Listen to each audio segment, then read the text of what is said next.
বাংলাদেশ এবং অস্ট্রেলিয়ার মধ্যকার প্রথম টেস্টের স্কোয়াড বাংলাদেশ দল ঘোষণা করেছে।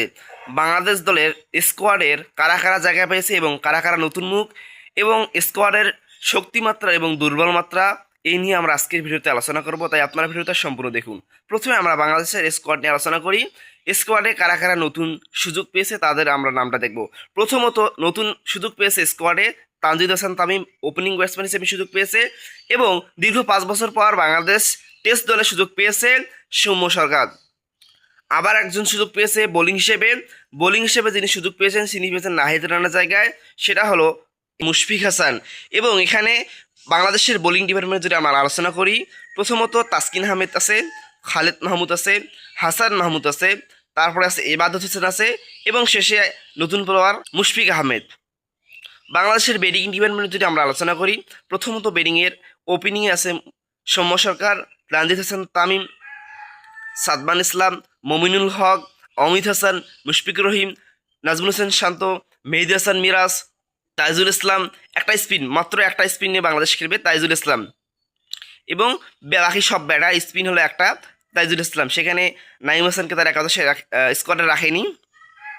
বাংলাদেশের যদি আমরা শক্তি এবং দুর্বলতা নিয়ে আলোচনা করি, তাহলে বাংলাদেশের বোলিংয়ের প্রথমে দেখি। বাংলাদেশের বোলিংয়ে তাদের মেইন যে বোলিং নাহিদ রানা নেই, নাহিদ রানার বদলে আছে মুশফিক হাসান।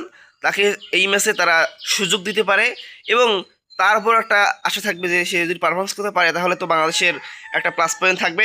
কিন্তু আমরা তাকে ধরবো না, আমরা ধরবো যে এখানে সবচেয়ে বেশি ইফেক্টফুল হবে বাংলাদেশের হাসান মাহমুদ। সম্প্রতি কাউন্টি ক্রিকেট দুর্দান্ত পারফরমেন্স করেছে, এলপিএলও দুর্দান্ত পারফরমেন্স করেছে। এখানে তার একটা বেশি করার থাকবে এই অস্ট্রেলিয়া সিরিজে। এখানে খালেদ মাহমুদ না খেললেও সেখানে ইবাদত হোসেন খেলবেন এবং হাসান মাহমুদ খেলবেন, তারপরে মুশফিক আহমেদ খেলবেন। চারজন পেসার খেলাতে পারে, তাসকিন আহমেদকেও খেলাতে পারে বাংলাদেশ দল অস্ট্রেলিয়া বিপক্ষে প্রথম টেস্ট ম্যাচে। স্পিনার তো তাইজুল ইসলাম থাকবে এবং ব্যাটিং ডিপার্টমেন্টের সৌম্য সরকারকে তারা নিয়েছে। কারণ হলো সৌম্য সরকার বিদেশের মাটিতে তার পরিসংখ্যানটা অনেক ভালো টেস্ট বিভাগে, যেহেতু বাংলাদেশের ওই রকম ভালো মানের ব্যাটিং নাই টেস্টে বা ওই ওপেনিং ব্যাটসম্যানের রান আসে না, তার কারণে তাকে একাদশে তারা রাখবে বিসিবি। এবং সেক্ষেত্রে তানজিদ হাসান তামিম সুযোগ নাও হতে পারে, সেখানে সুযোগ পাবে সাদমান ইসলাম, তারপরে পাবে মমিনুল হক, তারপরে পাবে মুশফিকুর রহিম পাবেন সুযোগ, অমিত হাসান পাবেন সুযোগ, মেহেদি হাসান মিরাজ তো থাকবেই বোলিং হিসেবে, ব্যাটিং হিসেবে, অলরাউন্ডার হিসেবে, এবং তাইজুল ইসলাম সুযোগ পাবেন। সেখানে বোলিং হিসেবে 4 জন সুযোগ পাবেন, আমি তো আগেই বলেছি। এরকমভাবে বাংলাদেশের প্রথম টেস্টের একাদশ। এবং এখানে শক্তিমাত্রা দুর্বলতা বলতে কিছুই নেই, বাংলাদেশের দুই ডিপার্টমেন্টে স্ট্রাগল করবে আমার মনে হয়। এর আগে যেহেতু বাংলাদেশ বোলিং ডিপার্টমেন্ট স্ট্রাগল করেছিল, বোলিং ডিপার্টমেন্ট ভালো দুর্দান্ত করেছিল টেস্টে হোক, টি-20 হোক, ওডিআই হোক, এক্ষেত্রে এই ম্যাচে অস্ট্রেলিয়ার বিপক্ষে যেহেতু তাদের নিজের মাটিতে খেলা অস্ট্রেলিয়ার, সেক্ষেত্রে বোলিং ডিপার্টমেন্টও তারা স্ট্রাগল করবে এবং বাংলাদেশের ব্যাটিং ডিপার্টমেন্ট সবচেয়ে বেশি স্ট্রাগল করবে। দেখার বিষয় ব্যাটিং ডিপার্টমেন্ট যে তাসের স্তূপের মতো ধসে পড়বে নাকি সেটা দেখার বিষয় আছে।